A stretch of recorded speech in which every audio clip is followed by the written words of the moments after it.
Nevada football coach Jeff Choate. You're here to promote the spring game. You guys will be holding at Mackey Stadium on Saturday. Gates open at noon. You guys will start at 1:30. So let's talk a little bit about spring camp before we get to the spring game. How has spring camp been going as you guys wind down here? Yeah, spring ball is always one of those unique deals, right? I think really a lot of how you go about it determines where you're at in the program. And obviously being year one, it becomes more important.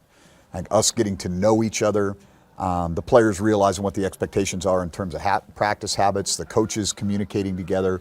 The meeting time is really as valuable as the practice time, and have an opportunity to do walkthroughs on off days and things of that nature. So this is probably the most important spring ball of my tenure here at Nevada, because it's kind of the tone setter for us, right? And then in modern football, it's also, we're not really going to know who our team is until after we get done with our exit interviews next week, because that's the reality of it. You know, there's probably some young men that are going to look at it and go, hey, this is different than what I signed on for a few years ago, and I'm going to go look for an opportunity to get a fresh start or whatever the case may be. And that's just, that gives us kind of another place to kind of, restart this thing and all right, now, hey, whoever's here when we get back on May 19th and start the summer program on the 20th, that's who's here. But the communication, the repetition, the how we do things, the why we're doing them, the standards, the expectations, those are things that we are having an opportunity to establish now. What's been the most encouraging development during your first 11 practices? I think the kids' willingness to take coaching. We've had some, obviously anytime you do this, you're going to have situations where the players are waiting to see how I'm going to respond, if that makes sense. And I think they've been really open and hopefully I've been intentional about, hey, this is why we're doing this, and this is how I want it to look. And then they'll kind of, oh, okay, that's what you want? Okay, we'll give it to you, or we'll do our best to give it to you. And so I've been really pleased with the kids. They've been intentional about their approach, and obviously we've got a long way to go, but I think we've got a good foundation right now. Obviously, back-to-back really difficult seasons before you got here. I guess what's the hunger of this group to go out there and experience a lot more success on a football field on Saturday? Yeah, and if there's one thing that I've heard from, especially the young men that were here over the last couple of seasons, is just how painful that is. These kids put a lot of time, energy, effort into this process, and a lot of their self-esteem centers around seeing themselves as football players. And so that's been difficult for them. That's one of the things they've expressed to me. This has been hard. We don't want to lose anymore. And I think they're looking for that, hey, what's the direction that we've got to go to make that happen. And there's probably been less resistant behavior than I would have anticipated, I guess, as a first-year head coach and kind of implement a new style and a new system. But that would be kind of the overlying thing. I think it's like, we've experienced this. It hasn't been great, and we want to make sure it's better.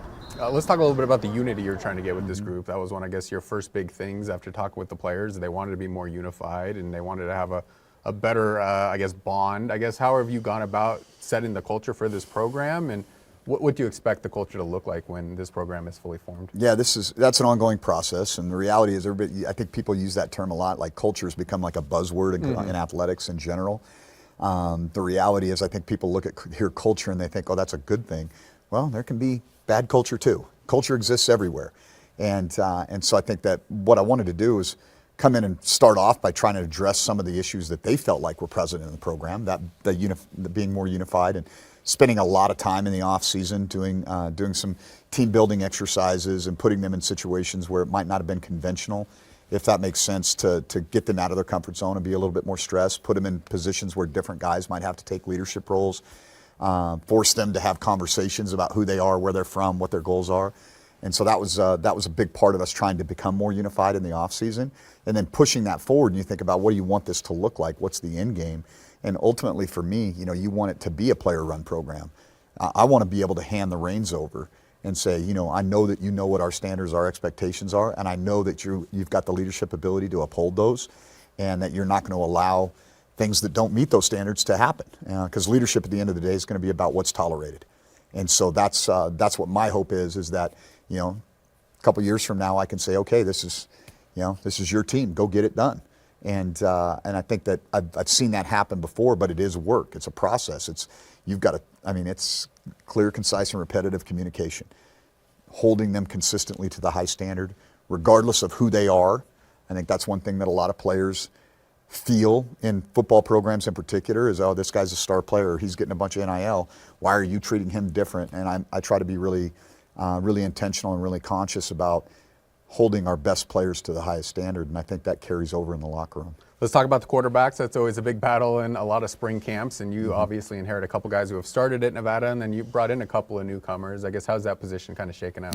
Ironically, I think that might be the deepest position on our team right now. I think we've got 4 guys that I can say, let's go out and if we put the game plan together right and protect their weaknesses and craft it to what they do well, we'll have an opportunity to compete. And I think, Brendan Lewis has probably had the best spring, and I think he's also had the most opportunities, right? But he's capitalized on those. And I think his skill set, his ability to create outside the offense has definitely enhanced that.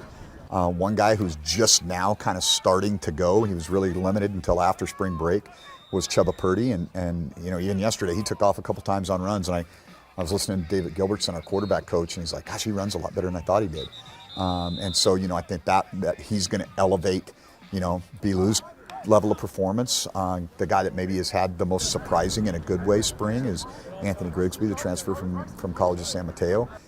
He's had some really, really good moments. He didn't have a great scrimmage last Saturday, but he bounced back with a good practice yesterday. And so he's been a guy that I've been really impressed with. And then AJ Bianco is a guy who's as far as this guy should probably go into coaching when he's done with this.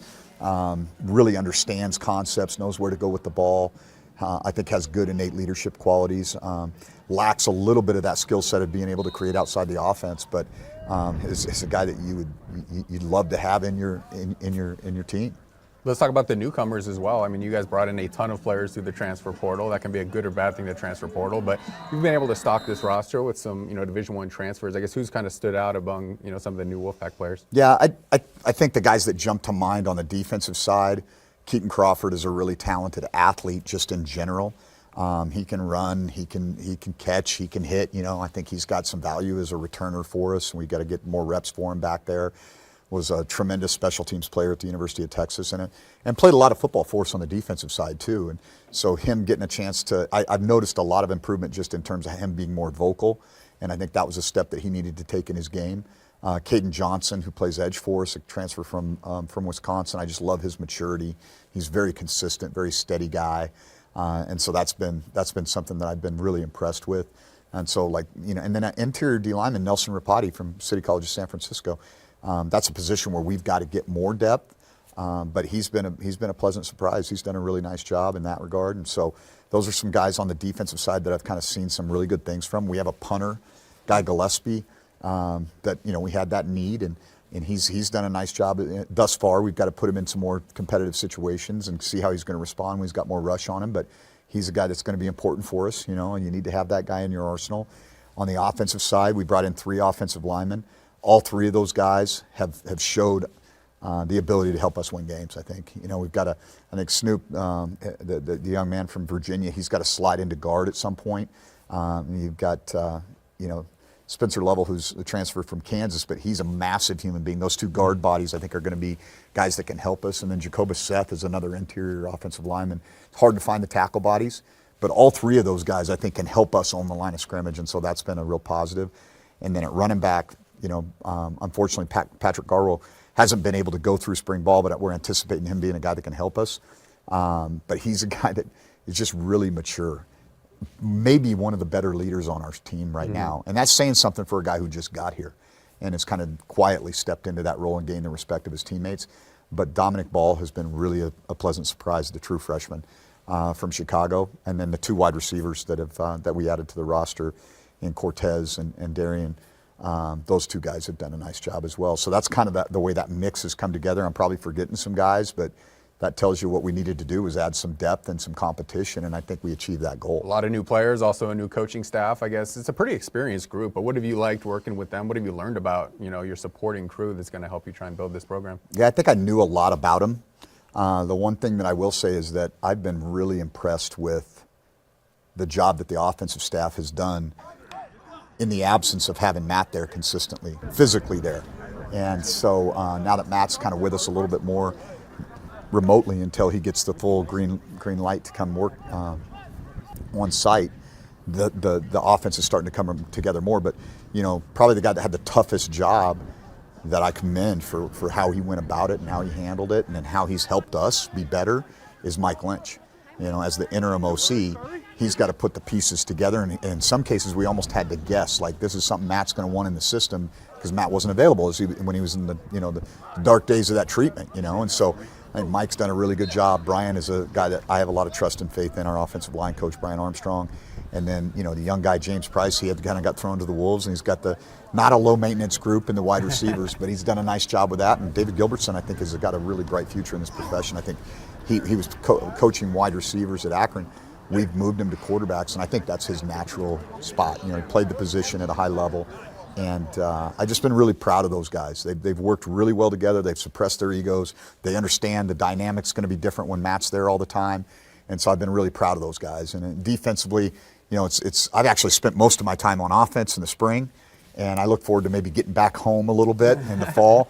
But I trust Kane, and I know he's going to do a great job. Pyam's a guy that's a veteran coach who he can lean on for a lot of things. And then we did have a little coaching change right there, but Nico's, it's Jacques 2.0. I mean, they're very similar in their backgrounds and understand what we're trying to do on defense, because we work together at Texas. And then obviously Joey in the back end, he's the DB guys are always going to create a little verbal combat in practice, so that's been good too. So tell us, what can fans expect if they go out to the spring game here at Mackey Stadium on Saturday, 1:30, gates open at noon, free if anybody wants to come out? I guess, what do you guys have on tap? Yeah, so we're not going to select teams. It's going to be the offense versus the defense. We'll have a scoring system in place to kind of handle that. We'll have 15-minute running quarters.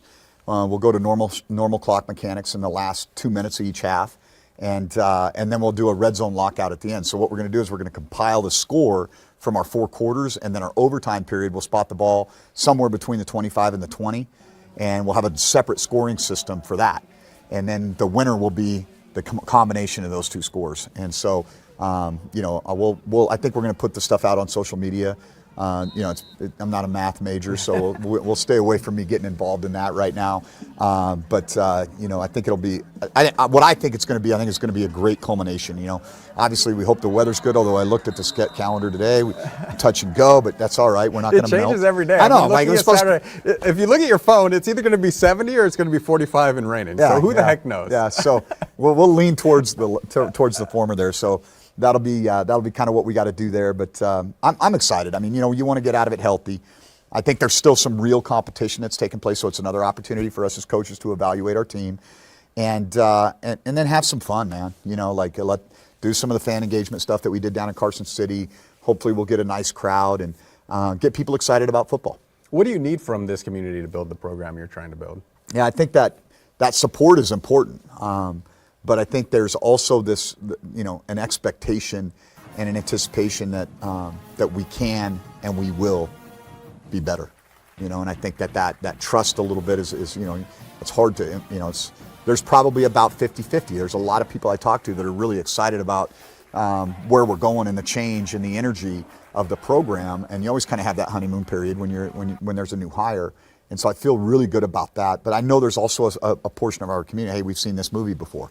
They prove it and then we'll show up. Mm-hmm. And so I think there's going to have to be some blind faith there a little bit. And we've created some opportunities to engage with just about any socioeconomic group that wants to come to a football game. I mean, I think we've got this 4-pack deal that's for $400 you can get 7-game season tickets and a parking pass, So you can bring, if you're a family of 4, where are you going to spend $400 over a 4-month period of time and get that kind of entertainment value? So I think we're trying to do our part to promote the sport and the program, and I'm trying to do my part to put a better product out there. Mm-hmm. And what we'd love to have is we'd love to have the community engaged and behind us, and some of that is certainly buying tickets and coming out to the game and enjoying that, and some of that is just believe in what we're going to do. Let's get behind this and let's make it happen, and let's make Reno a football town again. Yeah, talking with you through spring camp, you've mentioned that quite a bit, that Reno needs to be a football town again. No slight at basketball, which has obviously had a lot of success the last couple of decades. Why is that important for Wolfpack football had a athletics? lot of success the last couple decades too. It's been about 8 years since it was really good. But I know growing up, we were talking about this. Growing up in the Big Sky footprint, this place was always talked about. That Big Sky championship was oftentimes going to come through Nevada, and now you look at it and you go, okay, yeah, that slid a little bit. But when this campus was growing and this place was, the college experience was as good as it could be here, that piece was there, was present. You know, football was good. And football drives so much of the perception of any institution.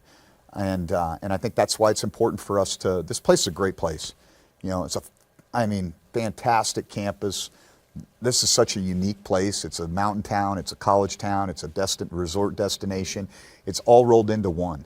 And there's no reason why we shouldn't have the same caliber of support and success on the football side that Steve and his program have been experiencing on the basketball side. And if football and men's basketball are good together, then this entire athletic department and our entire university benefits. And so that's why I think it's so important to make football relevant in Reno again. And that's why I'm here. You know, that's the challenge that I undertook, right? It was like, how do we get this thing flipped? And it's going to take some heavy lifting, but we can't do it alone. So let's all roll up our sleeves and let's make this happen.